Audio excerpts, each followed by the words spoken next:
اعوذ باللہ من الشیطان الرجیم بسم اللہ الرحمن الرحیم. محترم سامعین اکرام، السلام علیکم ورحمۃ اللہ وبرکاتہ. آئیے آج ہم ایک نئی دعا کی فضیلت دیکھیں گے. اس دعا کی فضیلت بھی دیکھیں گے، اس کے معنی سمجھیں گے اور اس میں ہے کیا جانیں گے انشاءاللہ، اور اس کو یاد بھی کریں گے. اس دعا کی فضیلت کے بارے میں یہ بات آتی ہے کہ صحیح مسلم کی حدیث میں سیدنا عبداللہ بن عباس رضی اللہ عنہ فرماتے ہیں کہ ایک دن جبرائیل امین رسول اللہ صلی اللہ علیہ وسلم کے پاس بیٹھے ہوئے تھے کہ انہوں نے اپنے اوپر ایک آواز، زوردار آواز سنی. انہوں نے اپنا سر اٹھایا، پھر فرمایا، کون فرما رہے ہیں؟ جبرائیل امین. یہ آسمان کا ایک دروازہ ہے جو آج سے پہلے کبھی نہیں کھلا. پھر فرمایا، یہ ایک فرشتہ ہے جو آج سے پہلے زمین پر کبھی نازل نہیں ہوا. پھر اس فرشتے نے آپ کو سلام کیا اور 2 نوروں کی خوشخبری دی اور کہا، یہ 2 نور آپ ہی کو دیے جا رہے ہیں، آپ سے پہلے کسی نبی کو نہیں دیے گئے. ایک سورہ فاتحہ اور دوسرا سورۃ البقرہ کی آخری 2 آیات. آپ جب کبھی ان دونوں میں سے کوئی کلمہ تلاوت کریں گے تو آپ کو طلب کردہ چیز ضرور عطا کی جائے گی. یعنی ان 2 آیات کو پڑھنے کے بعد جو بھی دعا کی جائے گی وہ ضرور قبول کی جائے گی، یہ اللہ کا وعدہ ہے. آئیے یہ دعا ہم پڑھتے ہیں اور اس کو سمجھتے ہیں. ربنا، اے ہمارے رب، لا تؤاخذنا، مت مؤاخذہ کر ہمارا، ان نسینا، اگر ہم بھول جائیں، او اخطأنا، یا ہم سے کوئی خطا ہو جائے، یا ہم سے کوئی بھول چوک ہو جائے تو ہماری پکڑ نہ کیجیے. ربنا، کیا پیاری دعا ہے. دیکھیے اللہ تعالیٰ سے ہم کیا دعا کر رہے ہیں کہ ربنا، اے ہمارے رب، لا تؤاخذنا، ہمارا مواخذہ نہ کر، ہماری پکڑ نہ کر، ان نسینا، اگر ہم بھول جائیں، او اخطأنا، یا ہم سے کوئی خطا ہو جائے. پھر ہم اللہ رب العالمین، یہ دعا اللہ نے خود سکھائی ہے اور اس دعا کو آگے دیکھتے ہیں.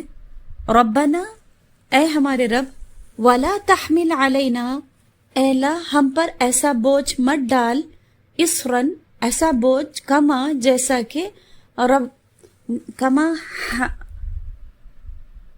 کما حملتہ، جیسا کہ تو نے بوجھ ڈالا تھا، علی الذین من قبلنا، ان لوگوں پر جو ہم سے پہلے تھے، ہم سے پہلے کے لوگوں پر جو تو نے بوجھ ڈالا تھا. تو یہ ہم سے پہلے کے لوگوں پر کیا بوجھ ڈالا گیا تھا؟ تو یعنی جو شریعت کا جو بوجھ ان کے اوپر ڈالا گیا تھا، یعنی یہاں یہ بوجھ سے مراد سخت قسم کے شرعی احکامات ہیں.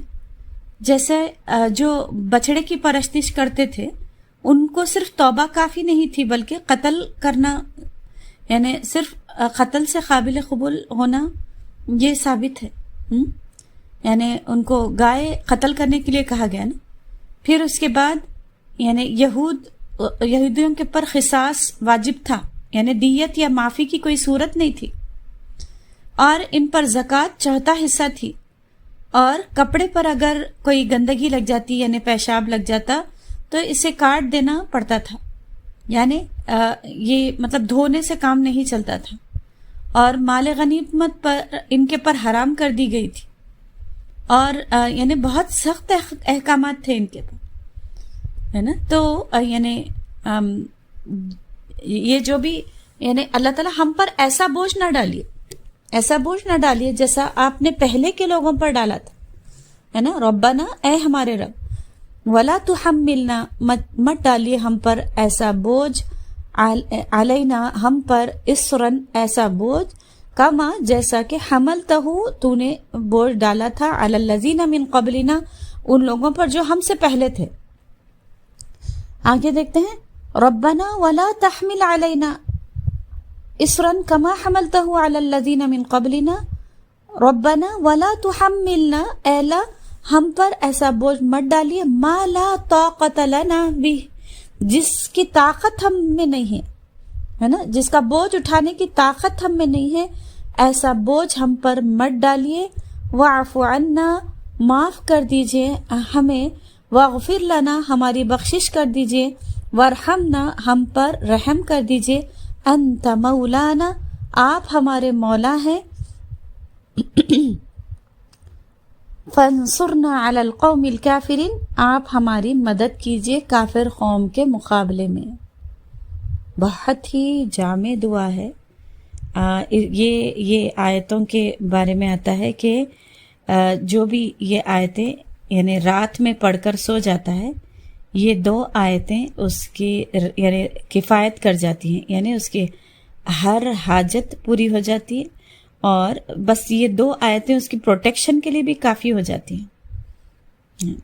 اور اللہ کے رسول صلی اللہ علیہ وسلم سے ثابت ہے کہ بہت مشکل حالات میں، یعنی جیسا غزوہ بدر اور خندق کے موقع پر جب بہت بڑے دشمنوں کا مقابلہ تھا، اس وقت بھی اللہ کے رسول صلی اللہ علیہ وسلم یہ دعا کرتے تھے، ہے نا. بہت مشکل حالات میں اللہ کے رسول صلی اللہ علیہ وسلم یہ دعا کرتے تھے. اور یہ بھی ثابت ہے آپ صلی اللہ علیہ وسلم سے کہ یہ دعا کے ختم پر اللہ کے رسول صلی اللہ علیہ وسلم نے خود ترغیب دلائی کہ آمین کہنا چاہیے. اور جیسا اللہ کے رسول صلی اللہ علیہ وسلم نے کہا کہ جو شخص رات کو سوتے وقت سورہ بقرہ کی آخری 2 آیات پڑھ لے تو اس کو کفایت کرتی ہیں. یہ صحیح بخاری کی حدیث ہے. کفایت کرتی ہیں کا مطلب کیا ہے کہ کافی ہو جاتی ہیں، یعنی ہر شر سے بچنے کے لیے، ہر برائی سے بچنے کے لیے، اور ہر رات ایک معنوں میں ہم اللہ سے معافی مانگ کر سو رہے ہیں، ہے نا.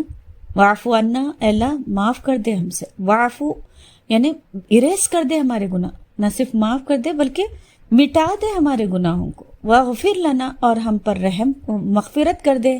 وارحمنا، اور ہم پر رحم کر. انت مولانا، تو ہی ہمارا مولا ہے، مددگار ہے، کارساز ہے. وانصرنا، اور ہماری مدد کر علی القوم الکافرین، کافر قوم کے مقابلے میں. جزاک اللہ خیر و احسن الجزا. ایک بار پھر سے اس کے معنی دیکھتے ہیں.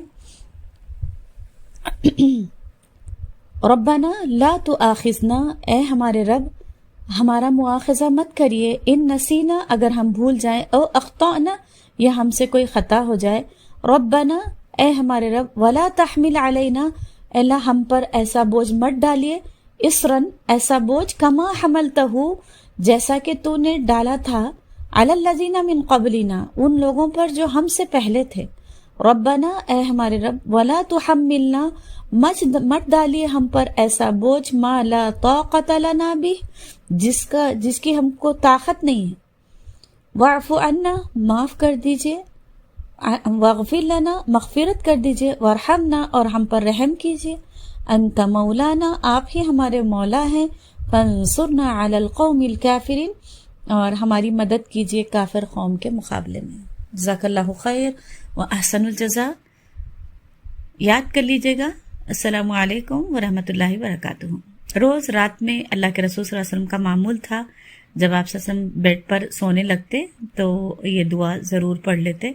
انشاءاللہ اس سنت کو بھی زندہ کرنا ہے. جزاک اللہ خیر. السلام علیکم ورحمۃ اللہ وبرکاتہ.